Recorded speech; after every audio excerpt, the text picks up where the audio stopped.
Hello students, last class में हमने types of sales पढ़ लिए थे। टाइप्स ऑफ सेल्स में हमने 2 टाइप्स की सेल्स पढ़ी थी, prokaryotic cell and eukaryotic cell, right. अब आज की क्लास में हमको क्या पढ़ना है? हमको आज की क्लास में भी सब कुछ सेल से रिलेटेड ही पढ़ना है, राइट। तो हम सबसे पहले जो शुरुआत करने जा रहे हैं हमारे टॉपिक की, this is the division of labour. Okay, when we are going to talk about the cell, then a lot of number of cell organelles are present in a cell. Is it okay? तो is there any division of labor? कोई division होता है क्या labour का? ध्यान से देखिएगा, division of labour का क्या मतलब है, बहुत ध्यान से सुनिएगा। ओके, चलिए तो हम शुरुआत करते हैं हमारे से, ह्यूमन बीइंग से। अगर हम बात ह्यूमन बीइंग्स की करें तो ह्यूमन बीइंग्स के अंदर डिफरेंट ऑर्गन्स होते हैं, बिल्कुल होते हैं। कौन कौन से ऑर्गन्स होते हैं? जैसे अगर हम बात करें हमारे सबसे इंपॉर्टेंट ऑर्गन की, then this is our heart. Okay, तो ये जो हार्ट है, इस हार्ट का जो काम है, दिस इज वेरी फिक्स्ड, बिल्कुल फिक्स्ड काम होता है इसका। और जो इसका काम होता है वो होता है हमारे ब्लड को पंप करना। Is it okay? ब्लड को हार्ट से लंग्स तक पहुंचाना। Is it okay? दोबारा से लंग से हार्ट में पहुंचाना, फिर दोबारा से हार्ट से उस ब्लड को सारी की सारी बॉडी सेल्स तक, बॉडी ऑर्गन्स तक पहुंचाना।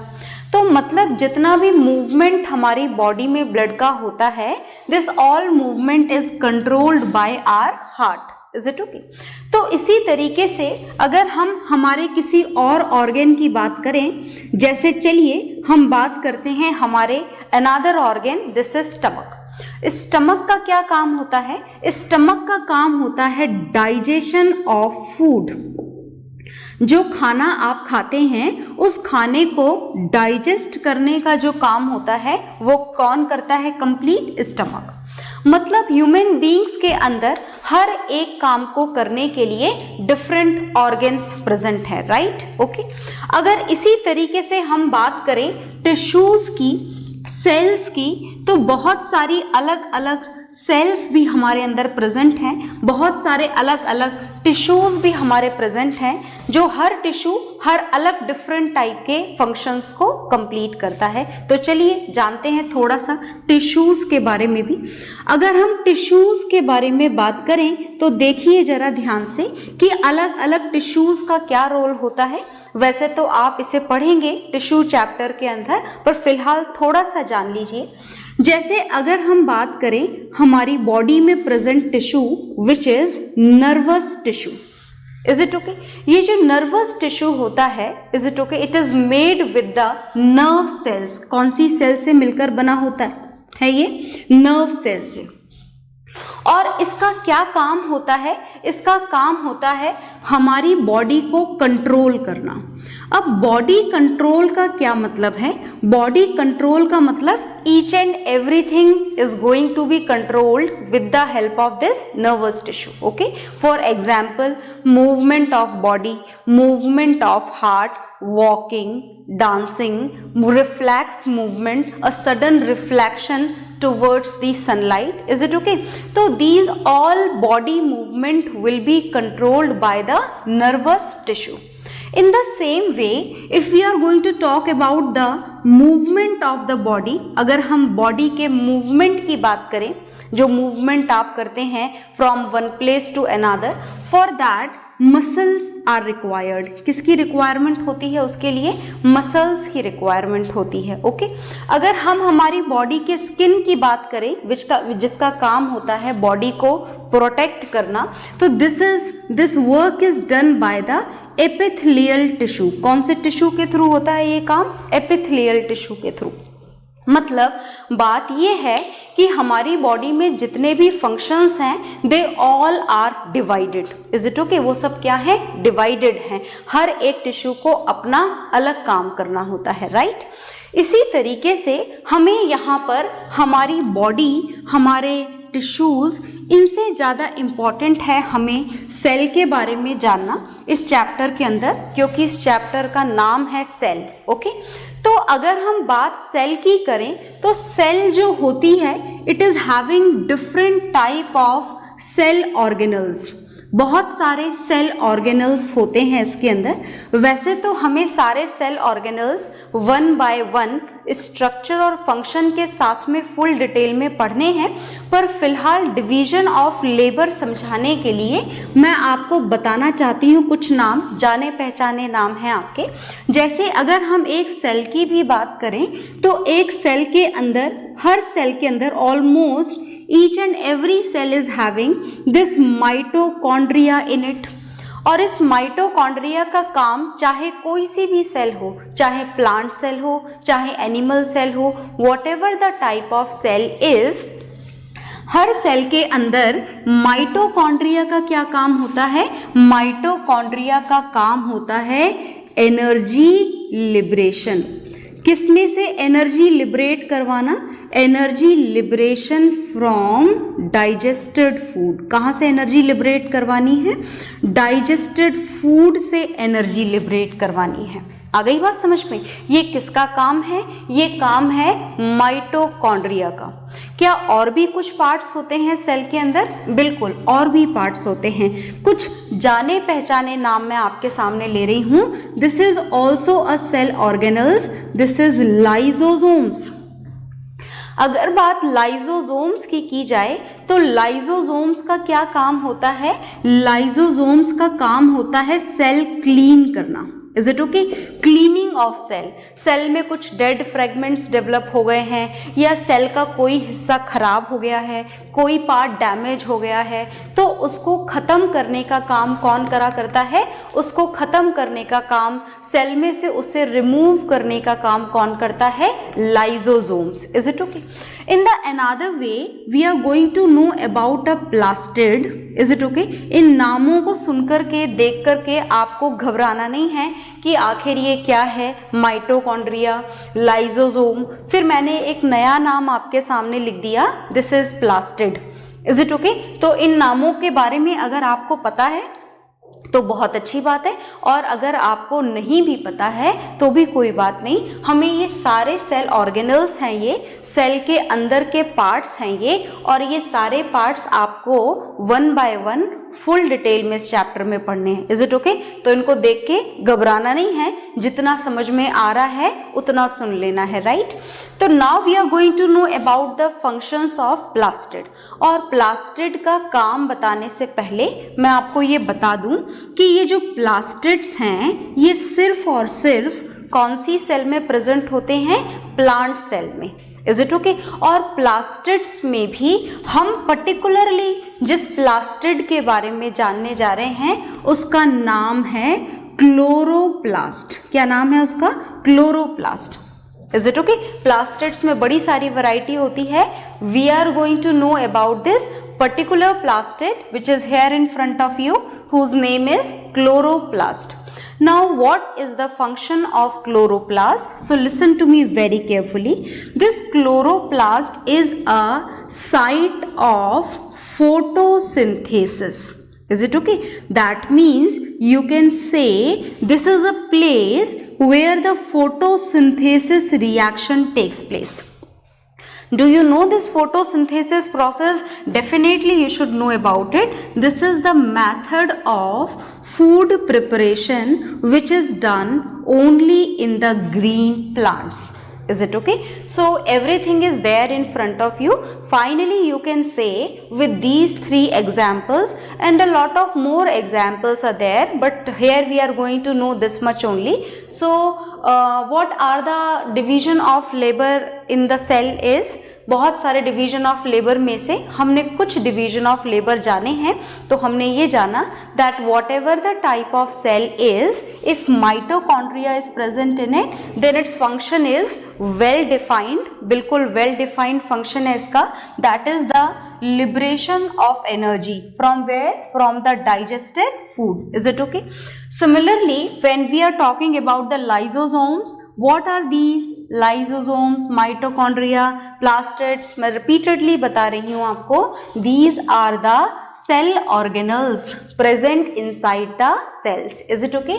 So when we are going to know about the lysosomes, then the functions of lysosomes is also very well defined, that it helps in the cleaning of cell. Is it okay? किस काम में मदद करता है ये हमारी cell की cleaning में।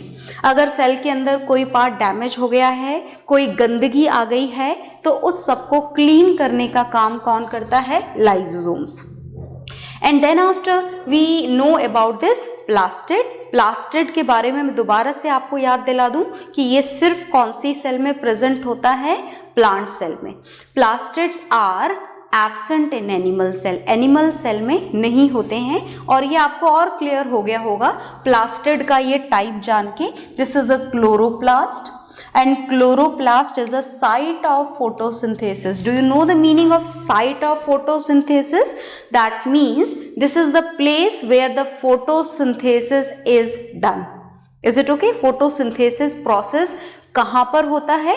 फोटोसिंथेसिस प्रोसेस क्लोरोप्लास्ट के अंदर होता है। मतलब प्लांट्स अपना खाना फोटोसिंथेसिस प्रोसेस के थ्रू कहाँ पर बनाते हैं? क्लोरोप्लास्ट के अंदर बनाते हैं। Is it okay?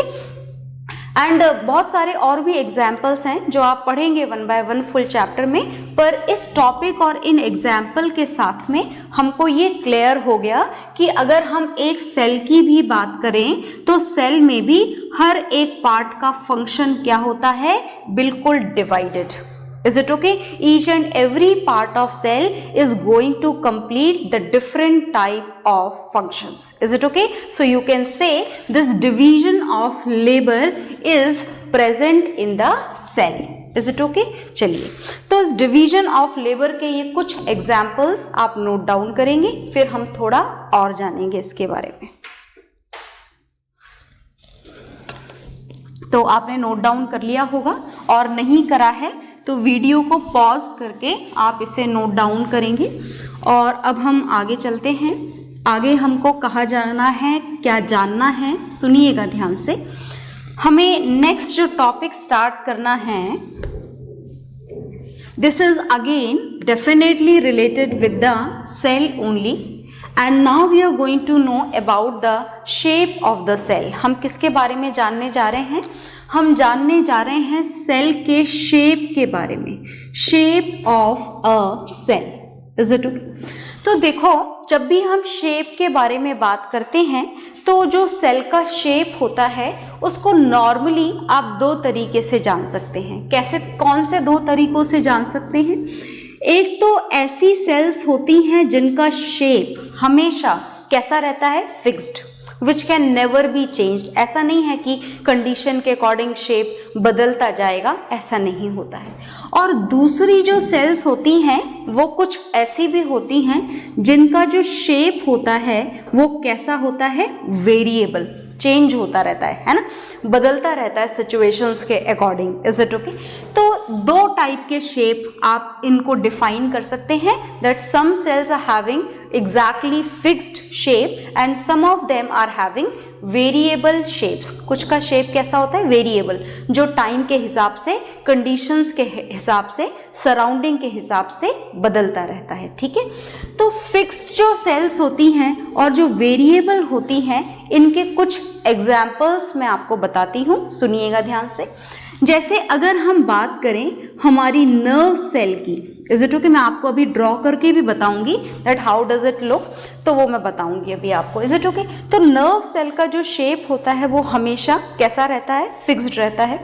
But when we are going to talk about the cell which is present in amoeba, amoeba तो आपने बचपन से बनाया है, जब से आप बायो पढ़ रहे हैं, है ना? कैसी होती है एमीबा? ऐसी, जैसी आपकी मर्जी हो जाए, जिस तरफ आपका पेन घूम जाए वैसा एमीबा आप बना दीजिए। तो जानना ये है कि आखिर ये एमीबा है क्या। Actually this amoeba is a unicellular organism. कैसा ऑर्गेनिज्म है ये एमीबा? ये एमीबा एक यूनिसेल्युलर ऑर्गेनिज्म है, राइट। यूनिसेल्युलर ऑर्गेनिज्म का मतलब समझ गए ना आप। इस एमीबा के अंदर सिर्फ और सिर्फ कितनी सेल प्रेजेंट होती है? सिर्फ एक ही सेल प्रेजेंट होती है। Is it okay? तो वो एक सेल मैंने आपके सामने बना दी है और शेप जैसा कि आपको दिख रहा है, ये मैंने सेंट्रली लोकेटेड न्यूक्लियस भी बना दिया है। हालांकि होता तो और भी बहुत कुछ है एमीबा के अंदर, पर हम फिलहाल उन सारी चीज़ों को ड्रॉ नहीं करने जा रहे हैं क्योंकि हमें सिर्फ अभी सेल के शेप के बारे में जानना है। ओके, तो कैसा शेप होता है ये? वेरिएबल। ऐसे मर्जी आए तो ऐसे बना दिया, ऐसे मर्जी आए तो ऐसे बना दिया, मतलब जैसे आपकी मर्जी आए वैसे बना देना। तो एमीबा के बारे में तो हम जानते ही थे। क्या एमीबा के अलावा भी कोई सेल ऐसी है जिसका शेप वेरिएबल होता हो? बिल्कुल। हमारी बॉडी के अंदर भी एक सेल प्रेजेंट है which is having this variable shape, जिसका शेप बदलता रहता है, एंड दैट इज WBC। उसका नाम क्या है? उसका नाम है WBC। अब WBC तो आप जानते हैं, this is white blood cell. Is it okay? मैं फुल फॉर्म भी लिख देती हूं आपके सामने। WBC की फुल फॉर्म क्या है? WBC की फुल फॉर्म है व्हाइट ब्लड सेल। तो आपको क्लियर हो गया होगा कि ये जो WBC है, ये WBC कहाँ पर प्रेजेंट होती है? ब्लड में प्रेजेंट होती है। ओके, इस WBC को एक नाम और दिया गया है बायो के अंदर। इस WBC को हम ल्यूकोसाइट्स भी बोलते हैं। तो अगर ये कहीं लिखा हुआ मिले आपको WBC की जगह, तो आप कंफ्यूज मत होइएगा, this is also same. Okay, they both are same. अगर हम WBC का भी शेप जानना चाहें तो इसका शेप भी कैसा होता है? Variable, it changes. नॉर्मली अगर सर्क्यूलेटिंग ब्लड के अंदर, कौन से ब्लड के अंदर? सर्क्यूलेटिंग ब्लड के अंदर अगर आप इसका शेप जानना चाहें तो सर्क्यूलेटिंग ब्लड में इसका शेप कैसा होता है? स्फेरिकल। कैसा शेप होता है? नॉर्मल कंडीशन में, मतलब आप यूँ मान लें हमारा ब्लड तो हमेशा ही सर्क्यूलेट करता है ना, तो सर्क्यूलेटिंग ब्लड में नॉर्मल कंडीशन में इस WBC का शेप कैसा होता है? सर्क्यूलर, एग्जैक्टली सर्क्यूलर, स्फेरिकल दिखेगी आपको। बिल्कुल, मैं सर्क्यूलर बना रही हूँ यहाँ पर, ऐसा ही बनाया जा सकता है, स्फेरिकल तो बनाया नहीं जा सकता बोर्ड पर। So this is the shape of leucocyte. But in the abnormal condition, जब WBC को आपके बॉडी में एंटर हुए हार्मफुल जर्म्स को खाना होता है, ग्रैब करना होता है, ईट करना होता है, in that condition this WBC में change its shape. Is it okay? तो हमने जाना कि जो सेल के शेप हैं it may be fixed and it may be variable. Is it okay? Fixed भी हो सकते हैं जो कभी ना बदलें कंडीशन और टाइम के हिसाब से, और वेरिएबल भी हो सकते हैं जो कंडीशन और टाइम के हिसाब से क्या हो जाएं? चेंज हो जाएं। ओके, तो चलिए अगर हम फिक्स्ड शेप के बारे में बात करें तो आखिर ये तो हमने जाना कि शेप कभी फिक्स होते हैं, कभी वेरिएबल होते हैं। अब हमें ये जानना है कि आखिर शेप होते कैसे कैसे हैं, है ना? किस किस तरीके के शेप हमको नॉर्मली सेल में देखने को मिलते हैं। तो देखिएगा ध्यान से, मैं आपको कुछ शेप बताऊंगी, बहुत सारे तो हम नहीं जान सकते because there is a large variety of shape of the cell is present in the biology, so we are not at all able to know about each and every one. We are going to know about some of the examples only. So look here very carefully. ध्यान से देखेंगे आप. कुछ shape मैं आपको बताने जा रही हूँ सिर्फ. जैसे मैं आपको सबसे पहले शेप बताने जा रही हूँ elongated shape. Is it okay? जो थोड़ा लंबा खिंचा हुआ सा जो शेप होता है, this is elongated shape. और अगर हम बात elongated शेप की करें तो elongated शेप किसका होता है? हमारी बॉडी में प्रेजेंट सबसे बड़ी सेल. ओके, और हमारी बॉडी की जो सबसे लार्जेस्ट सेल जो होती है दिस इज नर्व सेल. हमारी बॉडी की सबसे लंबी सेल कौन सी होती है? नर्व सेल होती है. और a group of nerve cell makes the nervous tissue. Is it okay? याद रखिएगा, हालांकि हम टिश्यू चैप्टर में पढ़ेंगे। तो चलिए हम जानते हैं कि आखिर ये नर्व सेल का इलोंगेटेड सा शेप कैसा दिखता है। तो चलिए जानना शुरू करते हैं। जैसे इसके शेप की शुरुआत कुछ ऐसे होती है। ओके, बहुत ध्यान से देखिएगा, ये है इसका शेप, और ये इसकी इतनी लंबी सी टेल होने के कारण ही आप इसके शेप को क्या बोला करते हैं? Elongated one. क्या बोला करते हैं? इलोंगेटेड। और ये होती हैं इसकी nerve endings. So this is the nerve cell and this is the nucleus of nerve cell. वैसे इसके अंदर भी बाकी सारी चीजें प्रेजेंट होती हैं, like cytoplasm and mitochondria and all, but we are not at all going to know about all of them. अभी हम सिर्फ सेल के शेप के बारे में पढ़ रहे हैं। पर मैं एक बात आपको जरूर बताना चाहूंगी कि ये जो लंबी सी जो ब्रांच आपको यहाँ पर इस नर्व सेल की दिखाई दे रही है, इस लंबी सी ब्रांच का नाम होता है action, and this is very long, बहुत लॉन्ग होती है। पता है आपको कितनी लॉन्ग होती है ये? It is about 1 metre long. 1 metre तो काफ़ी लंबा होता है, तो इतनी लंबी इसकी ये टेल होती है। And because of this only this is the largest cell present in our body. Okay, तो ये हमने एक शेप जाना, और भी बहुत सारे शेप होते हैं, ये मैंने आपको एक शेप बताया। दूसरा शेप मैं आपको अभी थोड़ी देर पहले बता चुकी हूँ, दिस इज ऑफ ल्यूकोसाइट्स। किसका शेप है? ल्यूकोसाइट्स। याद है ना, ल्यूकोसाइट्स किसे बोला जाता है? ल्यूकोसाइट्स बोला जाता है WBCs को। Is it okay? And what is the usual normal shape of the WBC? Normal shape of WBC is spherical. Normally इसका shape कैसा होता है? Spherical. Is it okay? With a definitely a nucleus is present. Is it okay? चलिए हम कुछ shape और जानते हैं, ध्यान से देखिएगा। नेक्स्ट जो शेप हम यहाँ पर डिस्कस करने जा रहे हैं, दिस इज स्पाइंडल शेप्ड। और ये स्पाइंडल शेप्ड किसका होता है? ये स्पाइंडल शेप्ड होता है स्मूथ मसल सेल्स का। Is it okay? Smooth muscle cells के बारे में अगर आप जानना चाहें, then they are having this shape, spindle shaped. कैसी होती है स्पाइंडल शेप्ड सेल्स? ऐसी, देखिएगा बिल्कुल ध्यान से। इसमें इस तरीके से ये बीच में बिल्कुल सेंटर में ये न्यूक्लियस हम जरूर बना देते हैं, ये न्यूक्लियस। तो this is the example of smooth muscle cell, and the shape which can be written for this shape is spindle shaped. Is it okay? So now these 3 shaped cells are here in front of you with their names. You have to draw them in your science notebook. आपको इनके नाम के साथ में draw करना है, और इस बात को और याद रखना है कि यहाँ पर सिर्फ यही शेप नहीं है, सिर्फ इनके अलावा भी शेप्स हैं। ओके, पर हमने यहाँ पर एग्जाम्पल के तौर पर जस्ट ये जानने के लिए, ये बताने के लिए कि cells are having different shape, सिर्फ इसके लिए हमने यहाँ पर 3 एग्जाम्पल्स का डिस्कशन किया है। सो ड्रॉ देम प्रॉपरली, आप इसको ड्रॉ कर लीजिए। ओके, मैं साइड में हट जाती हूँ।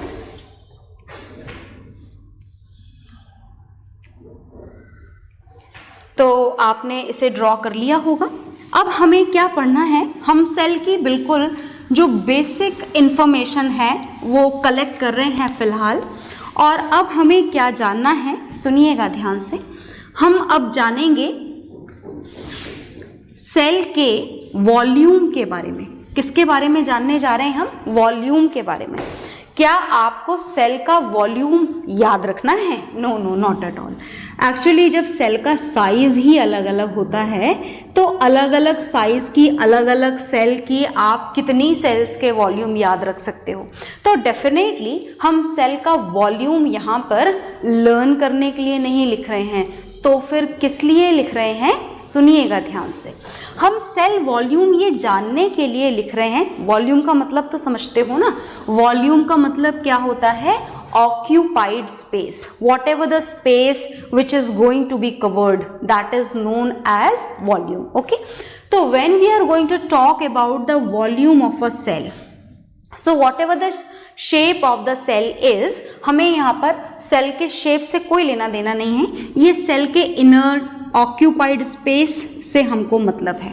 तो हम बस ये जानना चाहते हैं कि अगर कोई छोटा ऑर्गेनिज्म हो, छोटा क्या, हम सबसे जो यूनिसेलुलर जो सिंपलेस्ट ऑर्गेनिज्म है हम उसी से शुरुआत कर लेते हैं। दिस इज एमीबा, है ना। सिर्फ कितनी सेल प्रेजेंट है इसके अंदर? Only one cell, single cell, single celled animal है ये, यूनिसेल्युलर ऑर्गेनिज्म। ओके, तो when we are going to know about the volume of this amoeba, cell बोलो या वॉल्यूम ऑफ एमीबा बोलो, एक ही बात है, क्योंकि एमीबा है ही क्या, सिर्फ एक सेल ही तो है ये। ओके, तो अगर हम एमीबा की सेल का वॉल्यूम जानना चाहें या फिर किसी छोटे से पर्टिकुलर स्पेशीज के मॉस्किटो की सेल का वॉल्यूम जानना चाहें, या फिर ह्यूमन बीइंग्स की सेल का वॉल्यूम जानना चाहें, या फिर हम एलिफेंट की सेल का वॉल्यूम जानना चाहें, तो डेफिनेटली एलिफेंट की सेल का वॉल्यूम सबसे ज्यादा होगा।